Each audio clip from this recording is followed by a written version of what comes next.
Dalam zaman Daud terjadilah kelaparan selama 3 tahun berturut-turut. Lalu Daud pergi menanyakan petunjuk Tuhan. Berfirmanlah Tuhan, pada Saul dan keluarganya melekat hutang darah, karena ia telah membunuh orang-orang Gibeon.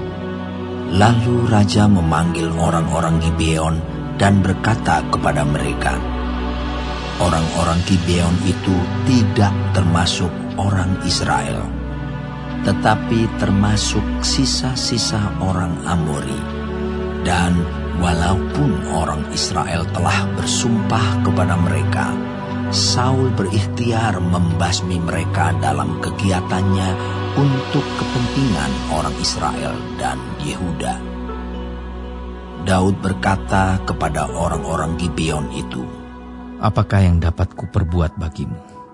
Dan dengan apakah dapat kuadakan penebusan, supaya kamu memberkati milik pusaka Tuhan? Lalu berkatalah orang-orang Gibeon itu kepadanya, bukanlah perkara emas dan perak urusan kami dengan Saul serta keluarganya. Juga bukanlah urusan kami untuk membunuh seseorang di antara orang Israel. Tetapi kata Daud, apakah yang kamu kehendaki akan kuperbuat bagimu?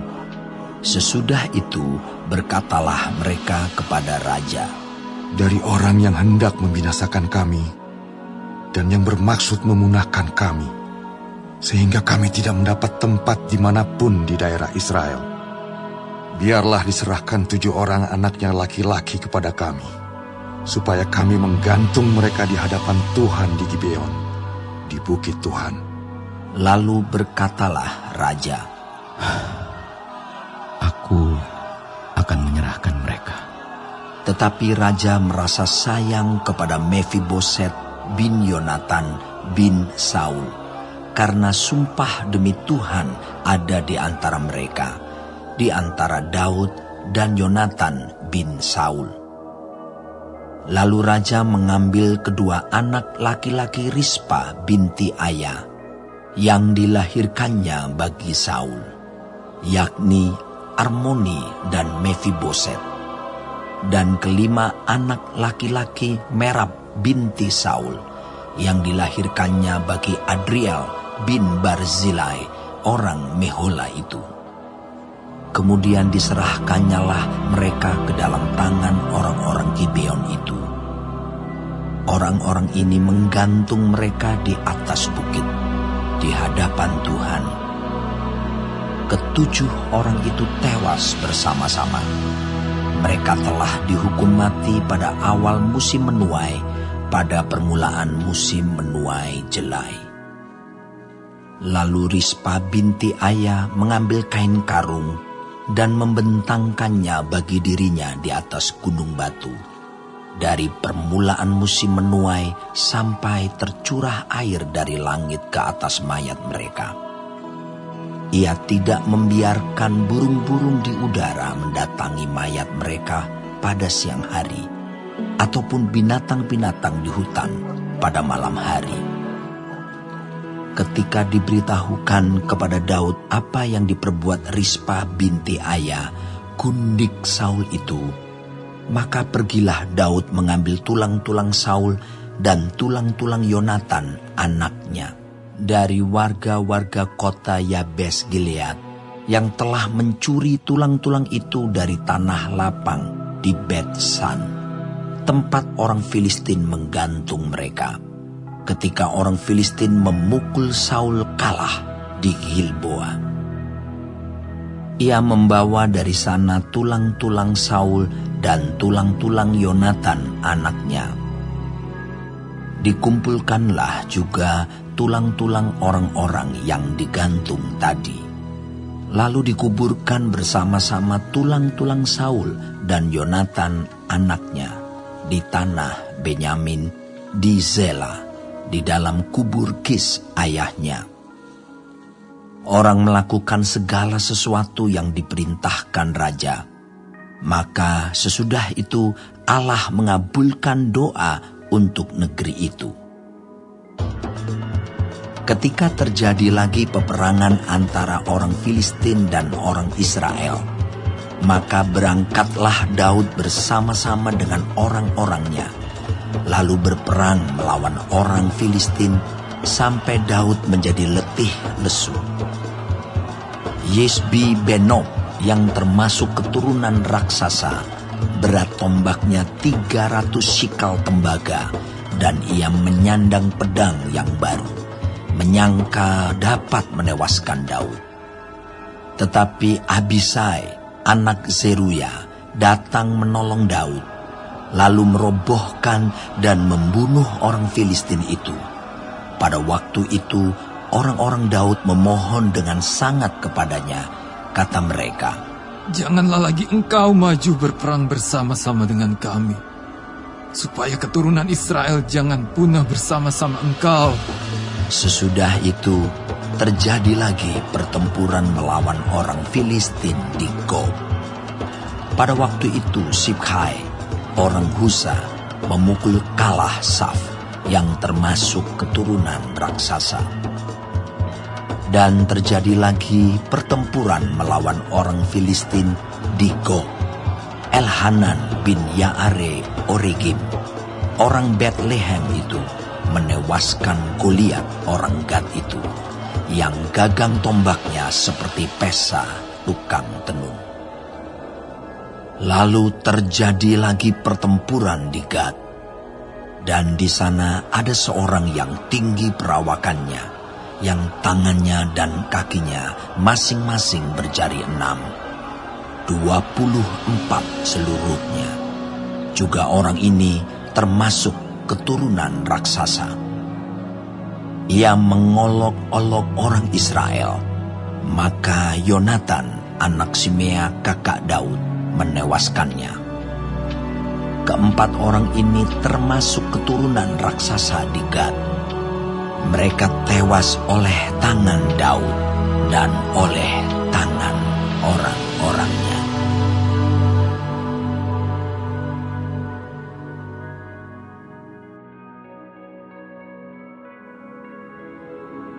Daud mengatakan perkataan nyanyian ini kepada Tuhan pada waktu Tuhan telah melepaskan dia dari cengkraman semua musuhnya dan dari cengkraman Saul.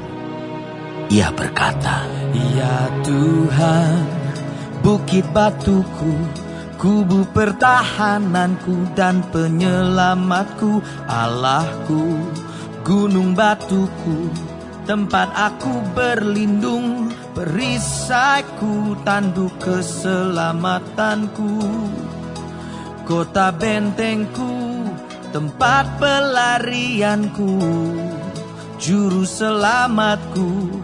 Engkau menyelamatkan aku dari kekerasan.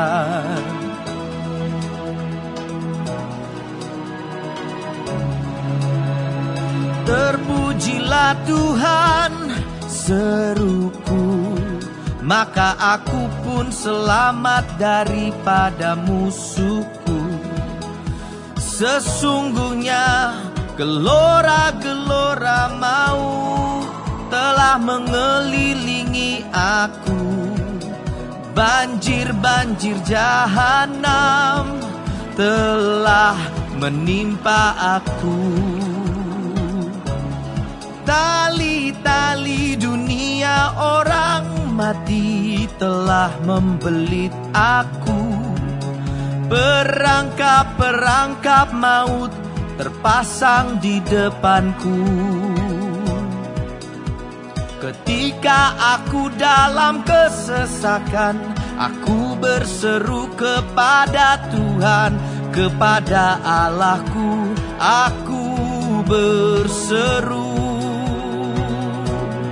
Dan ia mendengar suaraku dari baitnya.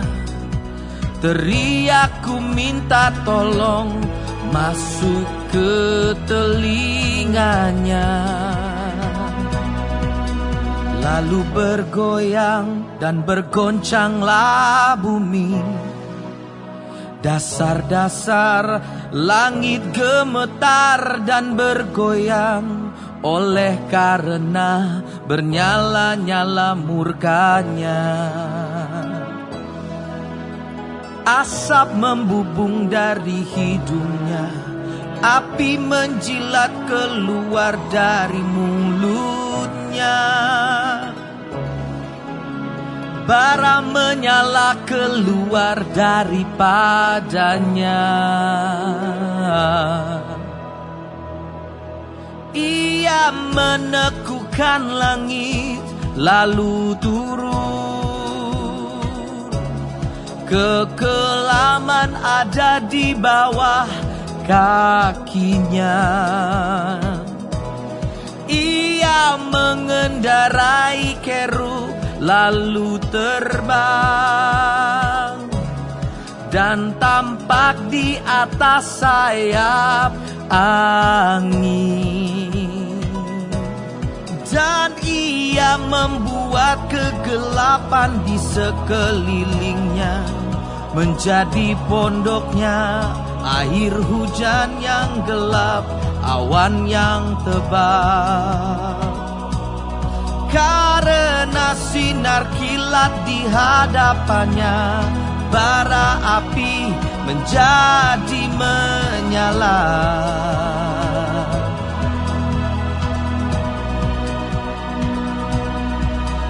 Tuhan mengguntur dari langit yang maha tinggi, memperdengarkan suaranya.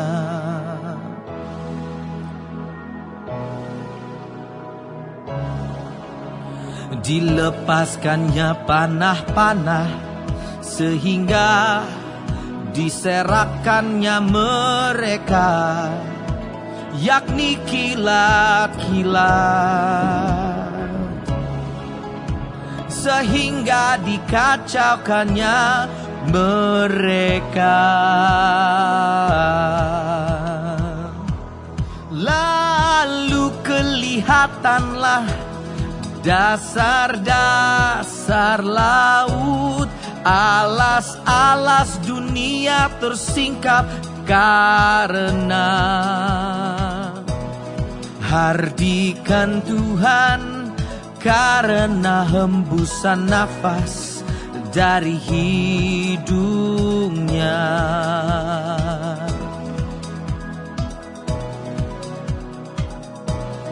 Ia menjangkau dari tempat tinggi, mengambil aku, menarik aku dari banjir.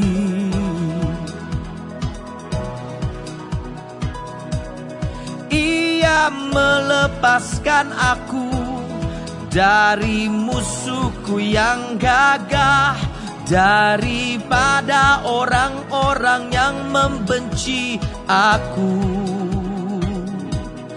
Karena mereka terlalu kuat bagiku, mereka menghadang aku pada hari sialku.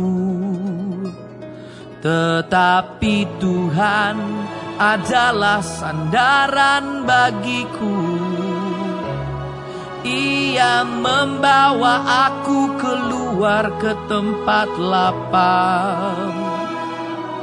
Ia menyelamatkan aku, karena Ia berkenan kepadaku.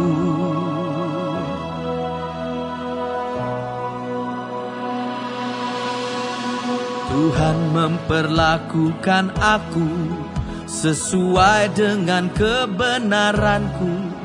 Ia membalas kepadaku sesuai dengan kesucian tanganku. Sebab aku tetap mengikuti jalan Tuhan dan tidak menjauhkan diri dari Allahku sebagai orang fasik. Sebab segala hukumnya ku perhatikan, dan dari ketetapannya aku tidak menyimpang. Aku berlaku tidak bercela kepadanya dan menjaga diri terhadap kesalahan. Karena itu Tuhan membalas kepadaku sesuai dengan kebenaranku, sesuai dengan kesucianku di depan matanya. Terhadap orang yang setia, Engkau berlaku setia. Terhadap orang yang tidak bercela, Engkau berlaku tidak bercela. Terhadap orang yang suci, Engkau berlaku suci. Tetapi terhadap orang yang bengkok, Engkau berlaku belat beli. Bangsa yang tertindas Engkau selamatkan, tetapi matamu melawan orang-orang yang tinggi hati, supaya mereka Kau rendahkan. Karena Engkaulah pelitaku ya Tuhan, dan Tuhan menyinari kegelapanku.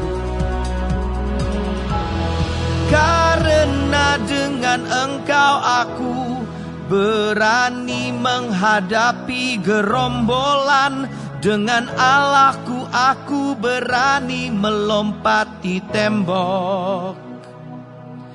Adapun Allah jalannya sempurna, sabda Tuhan itu murni.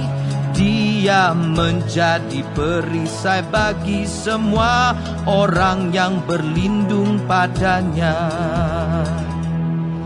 Sebab siapakah Allah selain dari Tuhan, dan siapakah gunung batu selain dari Allah kita?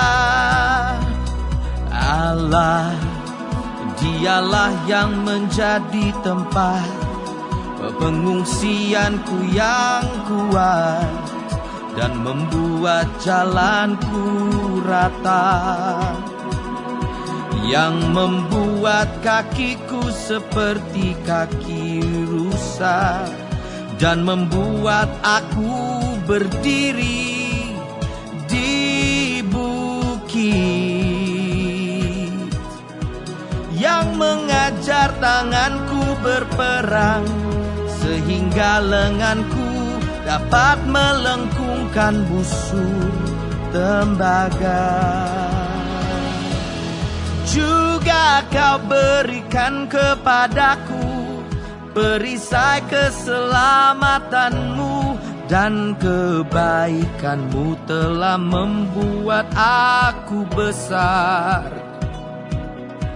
Kau berikan tempat lapang untuk langkahku, dan mata kakiku tidak goyah. Aku mengejar musuhku sampai mereka aku punahkan, dan tidak berbalik sebelum mereka aku habiskan. Aku menghabiskan dan meremukkan mereka, sehingga mereka tidak bangkit lagi, dan mereka rebah di bawah kakiku. Engkau telah mengikat pinggangku dengan keperkasaan untuk berperang. Engkau tundukkan ke bawah kuasaku orang yang bangkit melawan aku. Kau buat musuhku lari daripadaku. Orang-orang yang membenci aku, mereka kubinasakan. Mereka berteriak minta tolong, tetapi tidak ada yang menyelamatkan. Mereka berteriak kepada Tuhan, tetapi Ia tidak menjawab mereka. Aku menggiling mereka halus-halus seperti debu tanah. Aku menumbuk mereka dan menginjak-injak mereka seperti lumpur di jalan. Dan Engkau meluputkan aku dari perbantahan bangsaku, Engkau memelihara aku sebagai kepala atas bangsa-bangsa. Bangsa yang tidak aku kenal menjadi hamba-Ku. Orang-orang asing tunduk menjilat kepadaku. Baru saja telinga mereka mendengar, mereka taat kepadaku. Orang-orang asing pucat layu dan keluar dari kota kubunya dengan gemetar. Tuhan hidup, terpujilah gunung batuku, dan ditinggikanlah kiranya Allah, gunung batu keselamatanku. Allah yang telah mengadakan pembalasan bagiku, yang telah membawa bangsa-bangsa ke bawah kuasaku, dan yang telah membebaskan aku daripada musuhku. Dan Engkau telah meninggikan aku mengatasi mereka yang bangkit melawan aku. Engkau telah melepaskan aku dari para penindas. Sebab itu aku mau menyanyikan syukur bagimu, ya Tuhan, di antara bangsa-bangsa. Dan aku mau menyanyikan mazmur bagi nama-Mu. Ia mengaruniakan keselamatan yang besar kepada raja yang diangkatnya, dan menunjukkan kasih setia kepada orang yang diurapinya, kepada Daud dan anak cucunya untuk selamanya.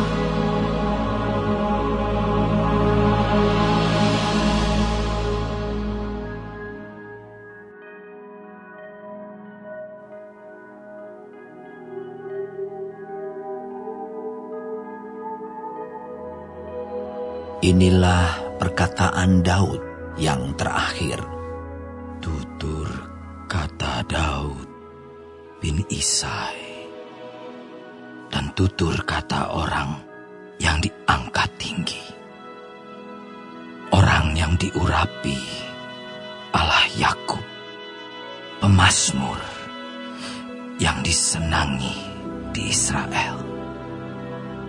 Roh Tuhan berbicara dengan perantaraanku. Firman-Nya ada di lidahku. Allah Israel berfirman, gunung batu Israel berkata kepadaku,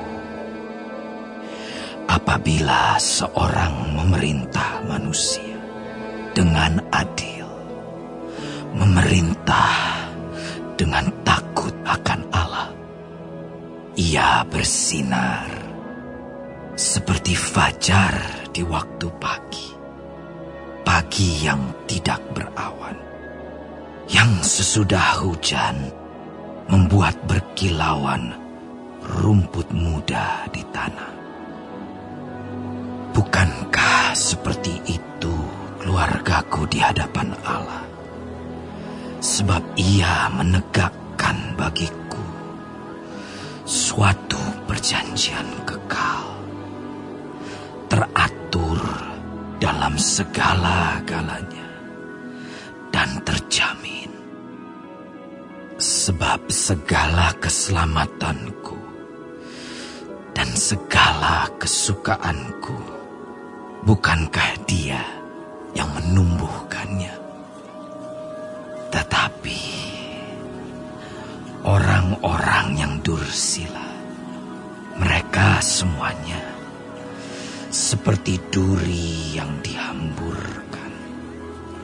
Sesungguhnya mereka tidak terpegang oleh tangan.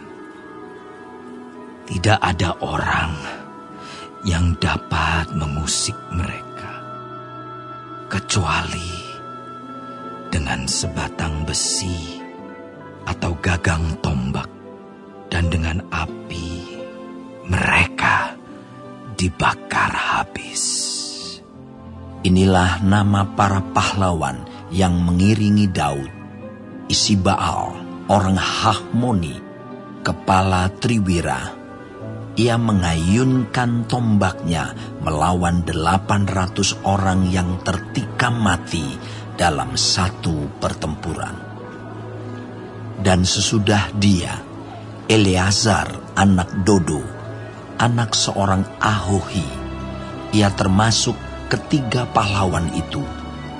Ia ada bersama-sama Daud ketika mereka mengolok-olok orang Filistin yang telah berkumpul di sana untuk berperang, padahal orang-orang Israel telah mengundurkan diri. Tetapi ia bangkit dan membunuh demikian banyak orang Filistin sampai tangannya lesu dan tinggal melekat pada pedangnya. Tuhan memberikan pada hari itu kemenangan yang besar. Rakyat datang kembali mengikuti dia hanya untuk merampas. Sesudah dia, Sama, anak Age, orang Harari, ketika orang Filistin berkumpul di Lehi.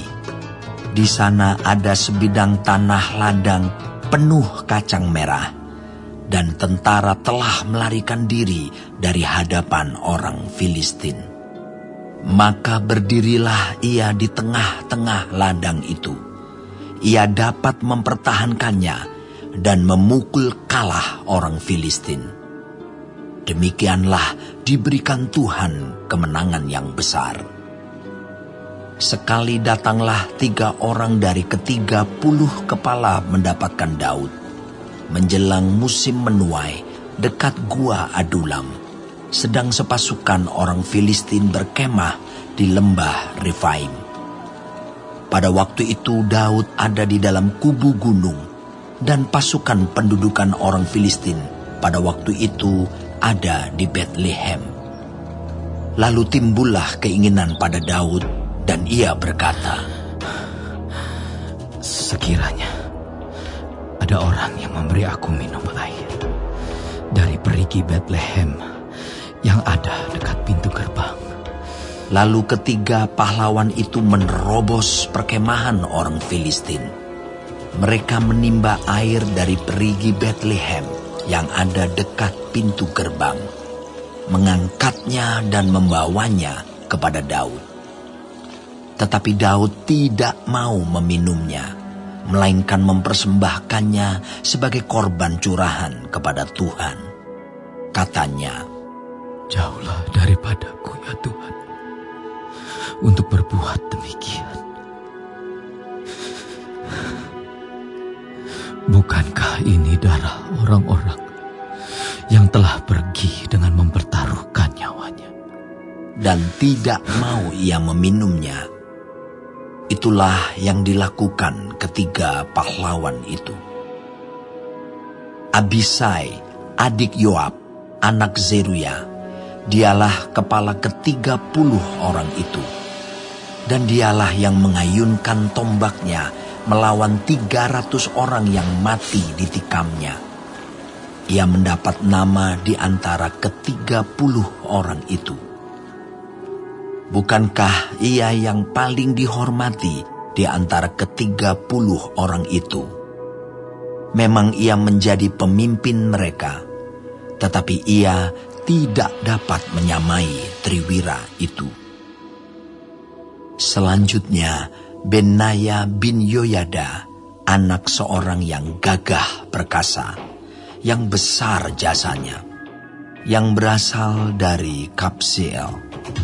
Ia menewaskan kedua pahlawan besar dari Moab. Juga pernah ia turun ke dalam lobang dan membunuh seekor singa pada suatu hari bersalju. Pula ia membunuh seorang Mesir, seorang yang tinggi perawakannya. Di tangan orang Mesir itu ada tombak, tetapi ia mendatanginya dengan tongkat. merampas tombak itu dari tangan orang Mesir itu, lalu membunuh orang itu dengan tombaknya sendiri. Itulah yang diperbuat Benaya bin Yoyada. Ia mendapat nama di antara ke-30 pahlawan itu. Di antara ke-30 orang itu, ia paling dihormati. Tetapi ia tidak dapat menyamai Triwira. Dan Daud mengangkat dia mengepalai pengawalnya. Asael, saudara Yoab, ada di antara ke-30 orang itu. Selanjutnya, Elhanan bin Dodo dari Bethlehem. Sama orang Harod. Elika orang Harod. Heles orang Palti. Ira anak Ikes orang Tekoa. Abiezer orang Anatot. Mibunai orang Husa. Zalmon orang Ahohi. Maharai orang Netofa. Heleb anak Baana orang Netofa. Itai bin Ribai dari Gibea orang Benyamin. Benaya orang Piraton. Hidai dari lembah-lembah Gaas. Abialbon orang Bet Araba. Asmawet orang Bahurim. Elyahba orang Saalbon. Yashen orang Guni. Yonatan anak Sama orang Harari. Ahiam bin Sarar orang Harari. Elifelet anak Ahasbai orang Maakha. Eliam anak Ahitofel orang Gilo. Hezrai orang Karmel. Pairai orang Arbi. Yigal bin Natan dari Zoba. Bani orang Gad. Zelek orang Amon. Naharai orang Beerot, pembawa senjata Yoab, anak Zeruya. Ira orang Yetri. Gareb orang Yetri. Uria orang Het. Semuanya 37 orang.